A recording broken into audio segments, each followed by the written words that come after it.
joined today by Sandra Vito, branch chief here in Zurich, and we're going to talk about sustainability. I wanted to begin, if I may, Sandra, by asking about the firm and your role as senior partner and how you envisage your strategy for the firm operating over the next few years. So first of all, thank you for being here today in Zurich and in our Zurich office at Branch. I think last time we spoke, we just had this video call, and that was it. So very nice to meet you in person indeed, and thank you for this opportunity. Yes, I mean I took over this role almost 1.5 years ago. I was elected by our partnership in 2020-21. And what I would say, together of course with my partners and the whole of the Brace team, what we could achieve in the last 18 months is for sure to get more visibility in the market. And this is also one of my personal, I would say, goals. Brace is a law firm which has been established out of a merger 14 years ago, but of course the roots go back in the 70s, and it is a very strong brand, locally speaking. So we have offices all over Switzerland.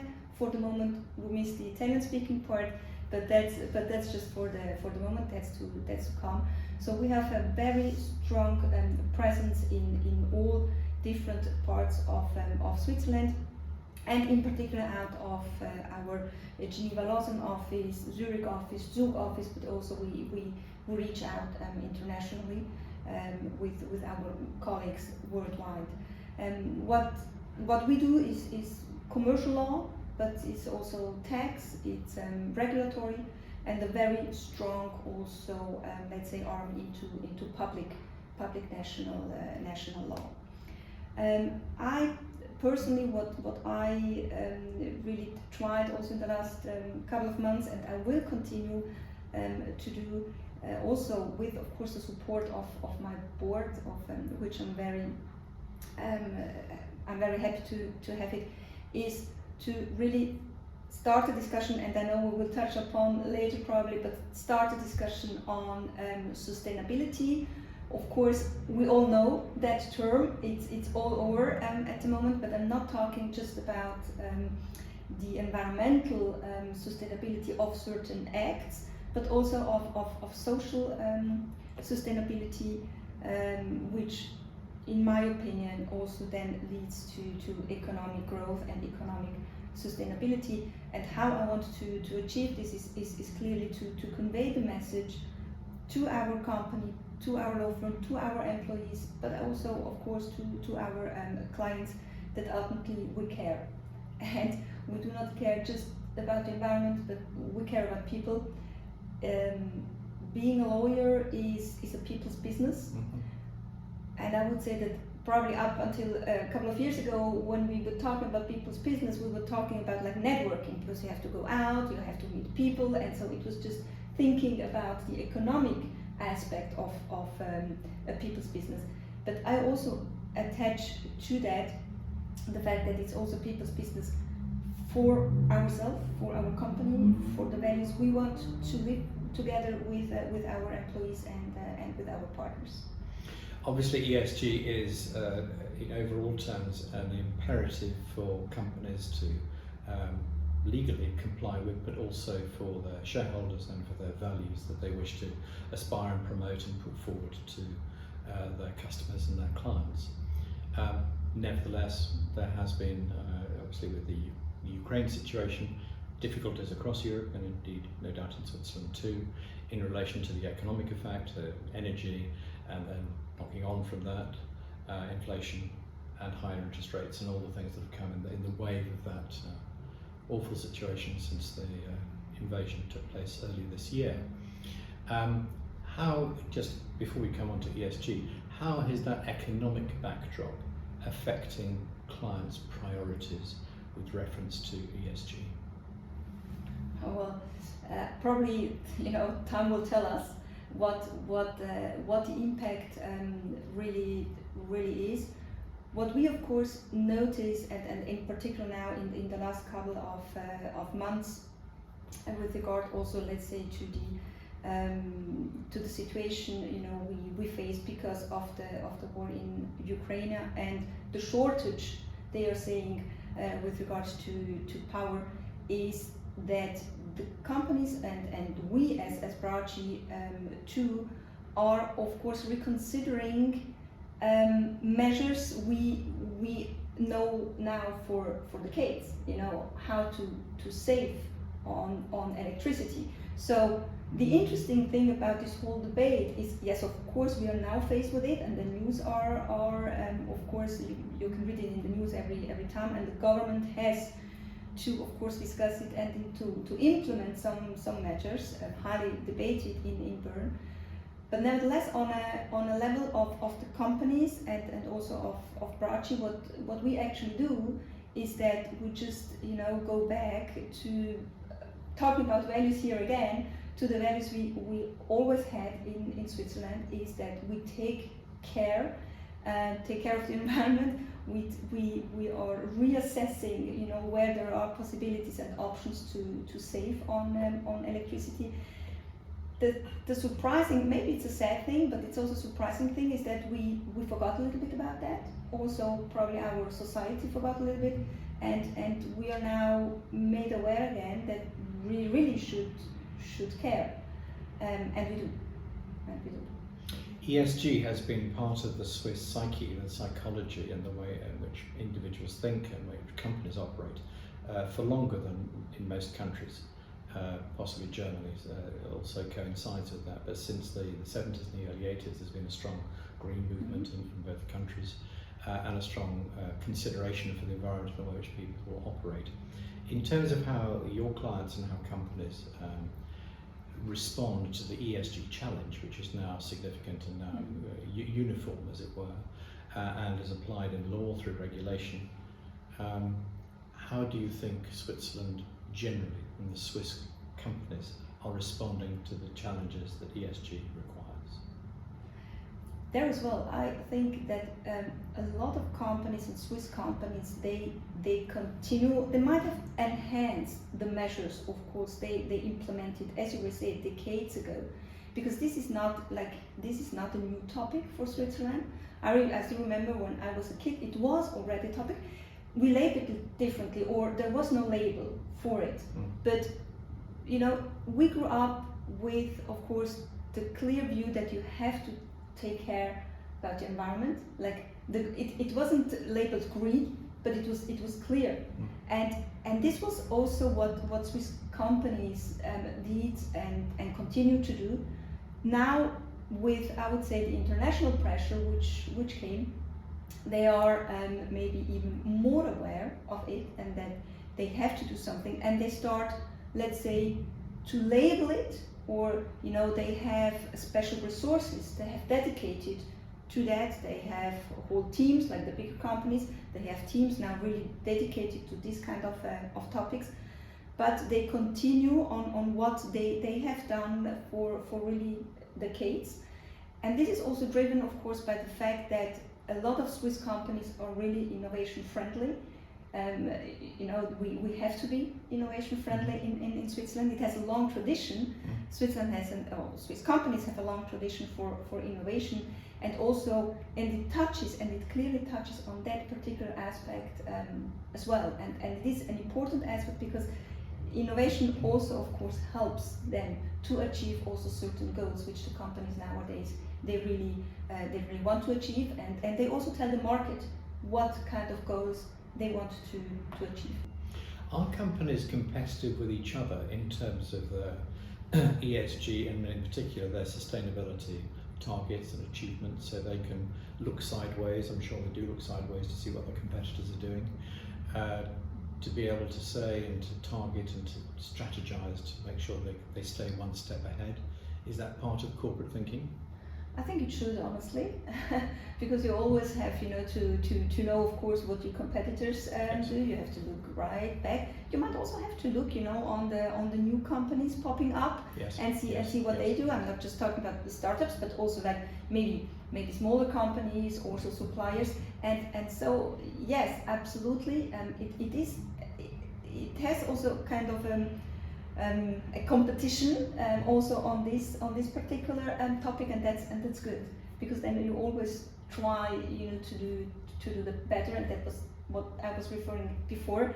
You don't just set a target and you're satisfied when you reach the target, but that you continue to reassess even the targets and maybe You mentioned startups there. It's interesting. Predominantly they are started by younger people, the generation who most aligns themselves to the values that ESG obviously require. Are they therefore, those sort of companies, more naturally suited to and fitted to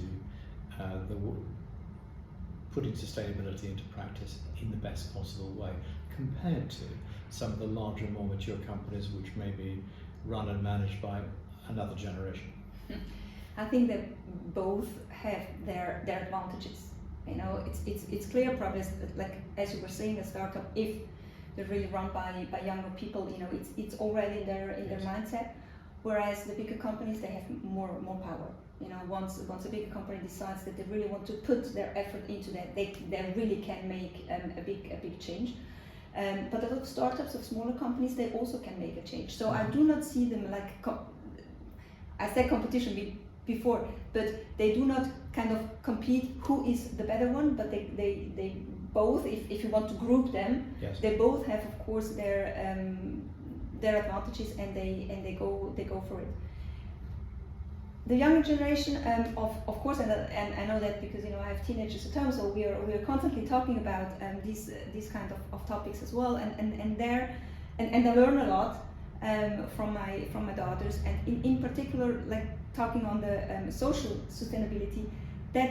I think that's really impressive what they teach us on how we have and can behave and have to also respect each other, the way also within a company people should treat themselves, and that's I think really something we have to listen, and I know that we can listen and then also implement it. They are really strong on that aspect. Greta Thunberg obviously symbolises that generation, yes, and she's a very articulate spokesperson for all of the issues that we have spoken about, quite often with a very strong and uncompromising message. Clearly the real world can be a little different in that you can't turn a supertanker around overnight. It takes time to change things. How quickly are companies endeavouring to turn their own supertanker around and change their own behaviour? Very difficult to judge. You were saying if it's a supertanker, you can just turn it around. That's difficult, but I'm sure that also being a supertanker, that you also have a lot of little maneuvers you can do, so that ultimately you reach the goal. Yes. And that is something the big companies, we see it, are actually doing. In terms of sustainability, the subdivision as to what that means, if we take economic sustainability first, how would you define that? Well, economic sustainability, what is it? It is, I think, it's growth, but it's a controlled growth, I would say. I personally am of the opinion that you need growth, even if there is a hot debate. Do companies really need zero growth? Exactly. Yeah, so, yeah. But nevertheless, I think that in a company you need growth, because you also need. I think it's the human nature. You need some targets. You want to achieve something. Now, if you go and tell something, oh, we are so happy, we just stop growing. I mean, it will not work. You do not just stop growing. It will go backwards. It will deteriorate. So, yes, growth, but what is the price for that growth? What kind of measures do accompany that growth, so that ultimately the other goals are also achieved? There is a difference, of course, between growth in the top line in terms of revenue and growth in terms of profitability, which is what matters to shareholders. And therein lies part of the problem with sustainability, in that you may continue to grow revenue, but the cost of doing business and being sustainable, being ethical, being green is greater and therefore reduces your profit. Are you finding that dilemma facing companies as to how to grow the top line and continue to grow the bottom line while at the same time being fully sustainable in their operations? Well, that goes to the very question of this whole sustainability. It's not a campaign, but it's a debate we are in at the moment. What do you value more? Is it the aspect of the profitability, or do you implement certain measures, notwithstanding the fact that you know that it will decrease your profitability? I think that ultimately that's a decision each company has to take internally, and of course, depending on the shareholder structure, depending on the stakeholders, depending on a lot of factors, the answers will be different to that. That is hardest, I would imagine, for public companies where their shareholders are often institutions rather than individuals, and clearly those institutions, pension funds, investment funds and so on, insurance companies, whatever, are looking for growth for their policyholders, for their investors. And if the companies concerned don't underperform, the shares get sold or the companies get taken over because they become acquisition targets because they're underperforming. That's the nature of capitalism. So how can one company go out on a limb and be more ethical at a greater cost, thereby potentially reducing its profitability and attraction as an investment vehicle compared to those that don't? In other words, when you have that spectrum of companies doing different things, it costs to be green, it costs to buy in completely to the sustainability model. How is that going to play out from the perspective of your clients and how you see it?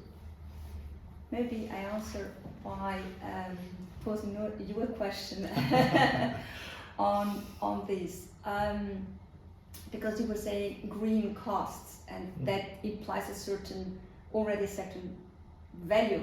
You say, and what is it more important than ultimately for you? Is it the green, or is it the cost? Or put it differently, do you think that the pressure, let's say from of course the people, on those, let's say, big companies, that it can have an impact, so that ultimately they think, well, it's not that green costs, but not being green will cost? Of course that's true, but think of it at a personal consumer level. A family going to a supermarket to do their weekly shop, and they have a choice of buying ethically sourced coffee, bananas, whatever it may be, which is 10, 15, 20, 25% more than ordinary coffee or bananas, and they have a limited and finite budget. Do they pay to be green, or do they try and maximise their limited means to do the weekly shop? It's the same sort of issue. There are tensions. There are tensions, exactly. But I think that this example is the perfect example to see also how it works ultimately on a company's level. You have the one family who goes and buys like the green bananas, and the other who says no, it's just too costly, and I don't know. And within the companies, it's the same. So it's very hard to make like a judgment. How do companies act or have to react? Because it's ultimately it's a case by case assessment, and in each and every company. And I'm sure I haven't made the analysis now, but I'm sure you will find examples for both. The one company who goes into that direction, and the thinking is, it is costly not to be green, and the other company who makes the completely opposite assessment. Social sustainability. Again, how would you define that, please? For me, social sustainability really goes to the very bottom of the interplay or the relationship between people working in a company. Okay, it's how we treat each other, how we talk to each other, how we respect each other, how we value each other. But also I would say how we want to bring our company forward, so as to allow for the next generation to really feel comfortable, at ease, and that they also want to at some point take over the responsibility for our law firm. That's for me social I would say that's for me social sustainability. Yeah. 10 years ago, this conversation wouldn't have happened in this way. These were issues, of course, but they weren't talked about and formalised in the way that they are now, which is a good thing. If you look ahead over the next 5 to 10 years, how quick do you think the progression is going to be on sustainability, the corporate ethos of sustainability, how that's going to manifest itself, how it's going to continue to rise up the agenda of companies? I think quick. And that's because you were mentioning before, like the new generation, but these are the people we are recruiting. Yes. And they have really clear and strong views. And they also, present themselves as people who value certain behavior, who also are interested in what the company does to achieve those sustainable goals, and that's ultimately what really forces the companies also to adapt. One of the other manifestations, obviously, of the younger generation, and particularly with the COVID and post-COVID experience, is the dramatic increase in flexible working, remote working, and everything that goes with it. Again, do you think that's an integral and necessary part of the process of meeting ESG criteria, in the sense people working from home is cheaper, less energy consumed, all those things on a personal level? Obviously, it's better for mental health, it's better that people are not working 80 hours in a week, chained to a desk, sitting at a computer, all the things that happen in some law firms, some US law firms particularly, as you know. Do you think, again, that there is a sea change already happening in the legal sector and elsewhere? Of course, we see it. I mean, remote working has of course become also standard. Yep. We had it implemented before COVID, so it was something. Home office, of course, like working from home, as we call it here in Switzerland, that has become a major topic. Ultimately, I think it's as always, with this kind of topics, it's get the right balance. I really, and we have also noticed that people love to come to the office also to work, and so it's a mix. I think the important thing is that there is this flexibility, that people can also work remotely from home, but that there is also here the clear structure. It is this building and the other 6 buildings we have all over Switzerland, where people like to come in the morning, meet their colleagues and work also. So I don't think that we will see, at least not in my profession, that like just our employees will only work remotely, but we will have this kind of flexibility. They can, but I'm pretty sure that now I know that they love to come here. And by the way, we just opened a couple of months ago. We have now our first place up the mountains. So we're part of partnership with me and Jadina up the mountains, where we have these co-working spaces where our employees and partners, they can just go up there and work from there and do some sport. What would you say, or what would you advise the senior CEO, managing director of a company, 45, 50 years of age, man or woman, who is well established, you say, in their thinking and their approach, but who is a little cynical about the whole sustainability question? How should they educate, and what should they read to bring themselves up to speed? I don't know whether there is a specific book or something. Maybe they should. What really impressed me most this year, and then I really started to think a lot about that, was at EMI. EMI is a major Swiss company, and there was the responsible person for the sustainability who really gave such an interesting speech on what EMI did in the last couple of years. So they didn't start now. Yeah. And that was so impressive, and seeing the factory and seeing that every employee really adheres to that values, that made a really big, I would say, that was the point where I said, whoa, okay, this is how one can also see sustainability and live it. Is there anything I haven't asked that I should have done, or you'd like to add to what you've said? Brach is really committed, and also the board of Brach is to what I was saying, the three core elements for us of sustainability, and I hope that we will continue the path which is started. Sandra, thank you very much for your time today. It's very much appreciated. Listening to you with Reports Legal. Thank you. Thank you, Dominic. Thank you.